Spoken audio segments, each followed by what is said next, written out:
రాజన్న సిరిసిల్ల జిల్లా ముస్తాబాద్ మండలం ముదిరాజ్ సంక్షేమ సంఘం తెలంగాణ ఆధ్వర్యంలో రాష్ట్ర ముఖ్యమంత్రి రేవంత్ రెడ్డి చిత్రపటానికి పాలాభిషేకం నిర్వహించారు. ముదిరాజుల సంక్షేమం కోసం, ముదిరాజ్ జాతి అభ్యున్నతి కోసం గత 40 సంవత్సరాల నుంచి ఎవరూ చేయని సాహసం చేసి ముదిరాజుల అభివృద్ధి కోసం ప్రత్యేక ముదిరాజ్ కార్పొరేషన్ ఏర్పాటు చేసినటువంటి ముఖ్యమంత్రి రేవంత్ రెడ్డికి ముస్తాబాద్ మండల ప్రజల తరపున ధన్యవాదాలు తెలియజేశారు.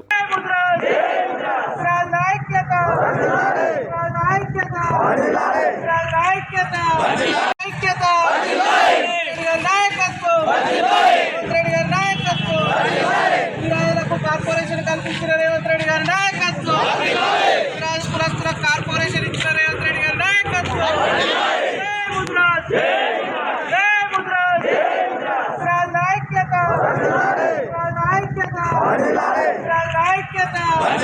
మరిన్ని అప్డేట్స్ కోసం మా ఛానల్ని సబ్స్క్రైబ్ చేయండి.